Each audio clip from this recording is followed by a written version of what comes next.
नमस्कार सनराइज में आप सभी का स्वागत हो रहा है। मैं शिव जी बिल्कुल। खबर मैं आपको एक ऐसी सुनाने वाला हूँ कि आप लोग कहेंगे कि ऐसा क्यों किया।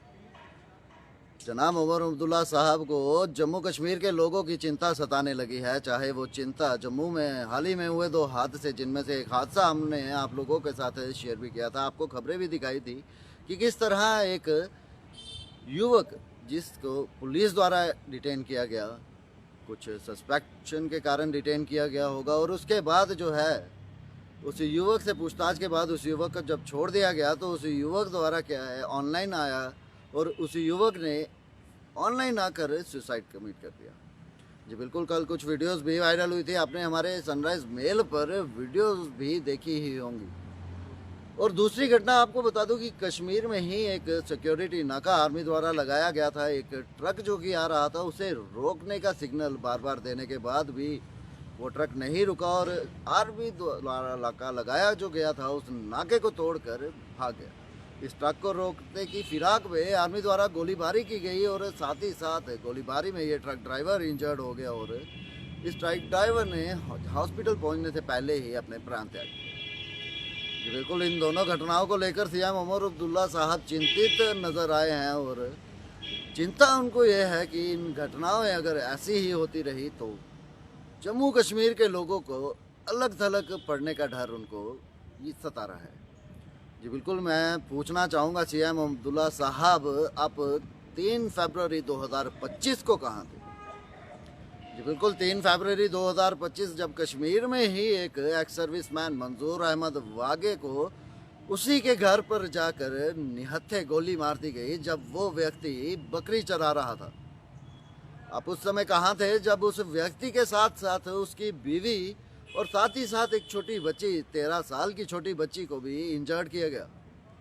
मैं पूछना ज़रूर चाहूँगा सीएम अब्दुल्ला साहब, उमर अब्दुल्ला साहब, आप उस समय कहाँ थे? आपकी तरफ से उस समय क्यों कोई प्रतिक्रिया जो है वो नहीं दी गई? बहरहाल अगर इन दोनों घटनाओं की मैं बात करूँ तो घटनाएं जो है वो निंदनीय हैं। ऐसी घटनाएं बार बार होने से तो लोगों में डर तो पैदा होगा ही।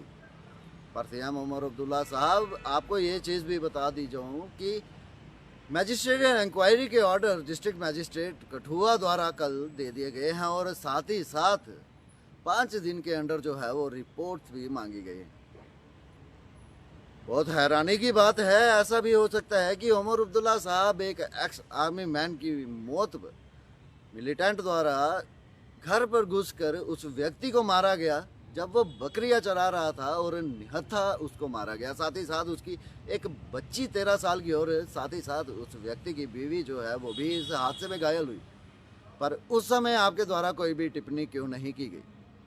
बहरहाल चिंतित तो आप हर समय जम्मू कश्मीर को लेकर रहते ही हैं। कहना ज़रूर चाहूँगा, चाहे वो 200 यूनिट बिजली फ्री करने की बात हो या 12 सिलेंडर देने की बात हो या साथ ही साथ इस तरह की जो निंदनीय हरकतें हुई, उन हरकतों पर भी आपकी प्रतिक्रिया आई। पर न जाने क्यों मंजूर अहमद वागे की जो वहाँ पर उस व्यक्ति की हत्या हुई उस समय आपकी प्रतिक्रिया नहीं आई। बहरहाल जनता जनार्दन है, जनता द्वारा ही आप चुने गए हैं। मैं जनता पर ही बात छोड़ूंगा और जनता कमेंट्स में अपनी राय ज़रूर दे कि क्यों उमर अब्दुल्ला साहब उस समय आपको याद नहीं आया कि जम्मू कश्मीर में इसके कारण भी डर का माहौल पैदा हो सकता है। क्यों उस समय आपको जम्मू कश्मीर के उन लोगों की चिंता ज़रूर कहना चाहूँगा जो एक्स सर्विस मैन रहे हैं और कश्मीर में रह रहे हैं और उनको निहत्था मारा गया है, उन लोगों की चिंता आपको उस समय क्यों नहीं सताई? कहीं ना कहीं अगर देखा जाए तो एक तरह की पार्शैलिटी ज़रूर कहना चाहूँगा मैं। बाकी जनता तो जनार्दन है, जनता के राय ज़रूर मांगूंगा। जनता जनार्दन, आप अपनी राय कमेंट्स में ज़रूर रखिएगा क्योंकि आपके द्वारा ही नुमाइंदे चुने गए हैं और आने वाले समय में भी आप ही नुमाइंदे चुनने वाले हैं। फिलहाल मुझे शिवम को दीजिए इजाज़त और ऐसी ही छोटी मोटी और तड़कती भड़कती खबरें लेकर आपके सामने ज़रूर हाजिर होऊंगा। तब तक देखते रहें सनराइज। धन्यवाद।